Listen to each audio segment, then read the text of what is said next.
Hey, welcome to Ken's Cardboard. Thanks for tuning in, everybody. And it's time to make another video here. Picked up some more cards. Figure that. And I got a little care package from my buddy over at Adam's Card Closet. Thank you so much, Adam. Appreciate you sending me some cards, buddy. Interesting how I've looked back at my collecting over the years, or my sports fandom over the years as well. Growing up as a kid, living in Southern California, I was a fan of the Dodgers, but I was not a fan of any. Actually, there was no football teams in Southern California at the time. So, like the Rams, they were in St. Louis, and the Raiders, they were in Oakland, and so there were no football teams in LA at the time, I don't think. But yeah, then, I moved out to Colorado, became a Colorado Rockies fan. I was still a fan of certain players or teams, like I liked the Dolphins when I was a kid instead of some other football team. And I also liked the Cincinnati Reds because of Pete Rose. Now I follow hockey, Avalanche, now that I live here in Colorado. When they came here, didn't even pay attention to hockey before living in Southern California, even though I knew the LA Kings had a team. And I would see in the news that they had a great player named Marcel Dion, but other than that, I didn't pay much attention to it. Gretzky didn't go to the Kings until after I had kind of left Southern California. But fandom changes over time. Collecting's changed over the time. I've used to, collect sets and whatnot, and now I just collect players. Back and forth. But it's just fun that your collecting changes over time, and sometimes you can sell cards and change what you have, change what you collect. You don't have to just buy cards and just keep them forever. If you get tired of them, you can sell them.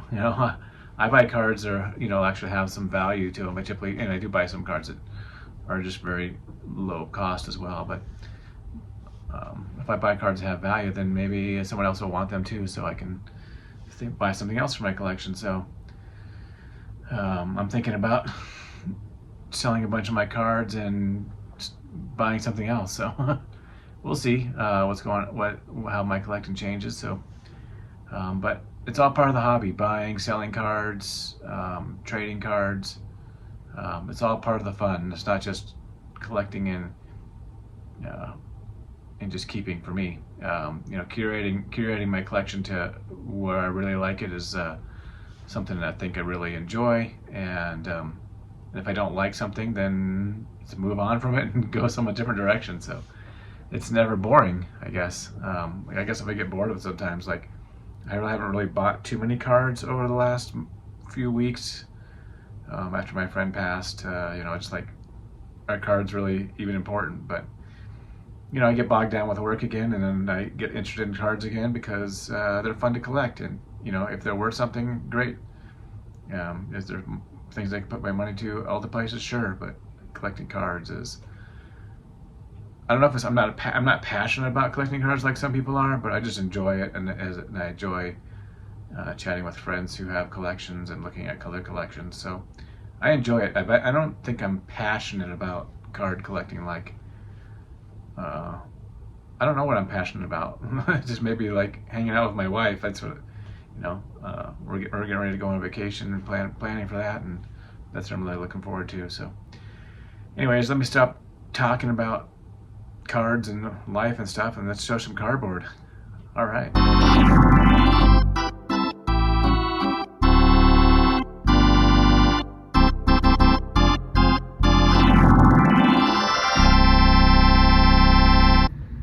All right. Adam over at the Card Closet saw that I was collecting some 1978 Topps cards for my collection, and he asked me who I still needed, and he sent me some cards. So appreciate you sending me those, Adam. Sorry for getting to this video late, but I always have like a line of videos set up to go, and I do one a week, so I don't always have time to put everything in one video. So first up, he like I said, I gave him my list of things, and he didn't have every card that I needed, but he had several in here. But he sent me this Most Games Pure Relief Lifetime. Sparky Lyle was also the Cy Young Award winner in 1977. Thank you for that. Here's the Sparky Lyle base card. Yankees. Another Yankee, Willie Randolph. Great player for the Yankees for a while. Second baseman. This was probably a second-year card, actually. Another player that I grew up watching, Ron Say, the Penguin. Very nice. And a couple of leaders cards, Frank Tavares and Freddie Patek. Shout out to Dylan Double D Vintage, Freddie Patek, one of the shortest players in Major League Baseball. That's pretty cool. And then another leader, John Candelaria and Frank Tanana. Shout out to John Mangini, Pirates, John Candelaria, Pirates fan. There you go. Thank you, Adam, again for sending me those cards. Oh, a couple more. Forgot I had them here. Got this Raleigh Fingers and Bill Campbell, Leading Fireman, 1977. If you aren't familiar, but the closer used to be called the fireman, so back in the day, close out the game like a firefighter. So that's what they used to call closers back in the day, the firemen, if you aren't aware. And then Hall of Famer, most consecutive games or consecutive seasons won club, Brooks Robinson, 77, record breaker. Nice looking card there. So happy to have those. Thank you, Adam. I appreciate you sending me those my way. All right, so who is going to be the next who is the next Bo Jackson of this era, or Rickey Henderson of this era? I don't know. Tell me in the comments who they might be. Is who's this exciting star that's just crushes baseballs? I have to say, in my mind, it's probably Aaron Judge of this era, and then Rickey Henderson. I think that maybe the closest person that would be like him would be like Ellie De La Cruz, I guess, or the Cincinnati Reds. So both those are exciting players to watch, and just like Bo was and Rickey was. Found a few more cards. I was going through somebody's channel. I don't know what channel it was, and I saw these cards from Pinnacle. And I was going through the set there, and then just looking at different pictures, and I just thought I would get some excellent images that they had in there, and maybe I'll go back and collect some of these players because I'm not interested in collecting some of the modern cards today. But first up, we got Mr. Ellis Burks here. Look at that catch at the wall. This time Burks was paying for the Rockies. Got the nice Cubs logo. And so this is from '95 Pinnacle, and Pinnacle had a couple different versions. This is the museum collection. So it's kind of like this one doesn't show as much as others, but because of the dark colors. But it's kind of that gold Dufex effect on the cards there. Shout out to my Cubbies fans, friends.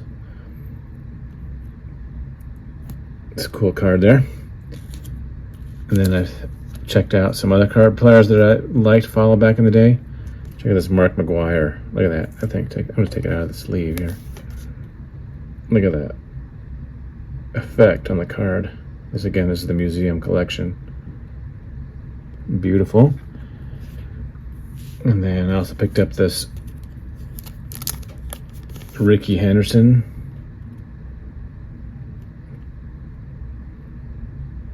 Getting ready to steal a base there. Love this picture image. Again, this is the museum collection. Rickey, larger than life. Yeah, so that's a couple of Dufex cards, and those were just a few dollars each. because of the museum collection. They're not numbered, but they are slightly more rare. I don't know if they came in like one per pack or something, probably not even that often. I always liked this character that Andrew McCutcheon played here, Uncle Larry. I've been looking at his SSP from that same year. This is the Uncle Larry version from the 2021 Ginter, but 2021, his base set, here's a picture of him in the dugout playing Uncle Larry. Hilarious, opinionated and sporter of one of the best fake mustaches in baseball, elderly Uncle Larry emerged in 2020 as Phillies star Andrew McCutcheon's alter ego. He boasted about an array of topics from his alleged work to train quarterback Tom Brady to a lopsided victory over his nephew in a home run contest during his appearance on the MLB Network Intentional Talk program. So, Uncle Larry, just a funny card. Yeah, pick that one up. Just added this card to my collection here. This is the logo parallel from 2025. Chuck Nasty's final season with the Rockies in 2024. So it's got his full stats there, full Major League batting stats. Thought I'd pick this up for a few bucks. Guy threw in this Ezekiel Tovar Bowman rookie card. Pretty cool. And then I picked up another Bo Jackson. This is an interesting image from that 95 Pinnacle. This isn't the museum collection, but just thought I'd add this one with the U.S. Navy. Looks like that's my Blue Angels play, maybe.